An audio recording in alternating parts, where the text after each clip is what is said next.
Hi David, good to see you. How do you reflect on that performance? A point today, 16th in the table to finish off with. Obviously, it was a game very much about Villa really and surviving in the Premier League. Yeah, look, I'm thrilled for how well our players have done. No, we didn't play as well today as we have done, but nevertheless, it was always going to be a tight game. And thank goodness the players took us to a situation where we didn't need to really consider today's game as much as we'd normally have had to do. So, from that point of view, it was. I'm pleased with the players. They've done really, really well, and their performances against Chelsea here, winning, getting a point at Manchester United midweek. We've had some great performances recently. So, it's only praise for the players and how well they've done. And how much optimism does that already give you looking ahead? Well, we've set I think, better standards. I think we've some of the young players have really shown what they're capable of, and we're looking forward to how good they can become in the future ahead with them. I think we've got 5 or 6 really talented sort of boys around the team. I think we've got some good experienced players as well. So I'm looking forward to seeing how they go, and hopefully we'll be able to pick it up again when we start again and get on with it. And I know you said you've got big plans at the club. What is the plan now, and do you think you'll be able to bring the right players in during the summer?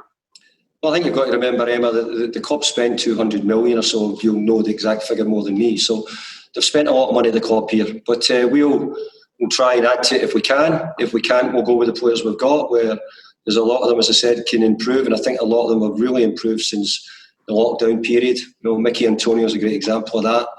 So we'll try and get the best out of the players. If we can add to it, Emma, we will do. And just lastly from me, David, what happens with Declan Rice now? Obviously, he's had an incredible season, played every minute for you in the Premier League, I think. What happens with him now? What do you mean, Emma?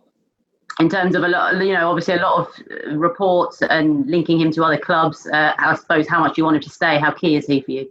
Oh, well, he's under contract, Emma, and he's going on holiday as far as I know. Hopefully he'll be selected for England as well, and he'll be back in pre-season with us in 3 weeks. That's as much as I can tell you, Emma. Jack? Hi, David. You mentioned pre-season there quickly. Have you got any plans set in for that yet in terms of what you're going to be doing? Is it all going to be based in London? Yeah, we've sort of pulled things together in the last week, really, or trying to. We're still waiting on sort of final bits on exactly where we might go or what it might be, but we've got our dates in place and the players' return dates and all those sort of things, and got their testing all ready for when they come back. And just on the achievement of staying up and you finish another season at West Ham, where does this compare? How does this compare to last time? Was it a tougher? I feel this one, Jack's been a lot tougher. I think there's been a lot bigger expectation on West Ham this time. I think West Ham will always have expectation. It's a really well supported club and a big London club. But I think the expectation is because there's been a lot of money spent on players. The team should be higher up the league, or they're in the wrong position. But you tend to finish where you deserve to be, and we have to try and make sure that we improve on that if we can. But I think coming back this time, Jack's felt much tougher. I also think that the teams at the bottom of the league this time made it much more competitive. As you can see, there was 3 teams going for it today, and we've only really got ourselves completely safe in the game on Wednesday night. So it's been a real tough haul. But you have to say, us winning and then drawing the last 2 games and the way we've played in the last 4 games actually has been very, very good. And apart from the opening games in lockdown, I think we've only 1 defeat, and actually that game you'd have probably said we were a bit unlucky not to at least get a draw from it. Thanks, Jack. Jacob? David, a short turnaround before the new season now. You must be looking forward to getting back out on the training ground and working with this squad after some good performances. Yeah, I think what we've seen has given us real encouragement. I think the players need a break. They really do. I think they need time to reflect and go back and come back and say, we're going to take it up a notch. I want high standards. I want high standards in all the games. I want a group of players which would give me a level of consistency. So those things we need to sort of, I can't put down to practice in the training ground, but we need to sort of drive that home. And hopefully with the younger players improving, I'm hoping that we can get more towards that as we go on.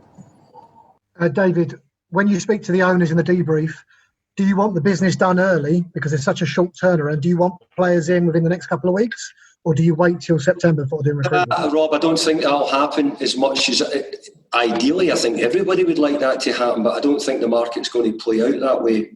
I may be wrong. And if you actually look at the history of the British transfer market, when it is, that's why we have all the things going on in the last day of the transfer market with yellow ties and all the stuff because the Brits will leave everything to the last minute, really, whereas you go to Germany, they get a lot of their business done much earlier. But I think also because of the lockdown and because of the club situations, the financial situations, I think it might be something which goes a lot longer, Rob. I would really like to say I hope not, but my feeling is that's probably the way it'll go. And Declan Rice, just finally, Declan Rice, a lot of attention will be on him now over the next couple of weeks. It's out of your hands, he's under contract. What message do you give to Declan to stay at this club? And why? Quite rightly so, Declan should have attention because he's such a good player. But he's not going anywhere without a flimming. You better get one of those, those steel vans they bring with the cash in it, you call them. You better bring one of them.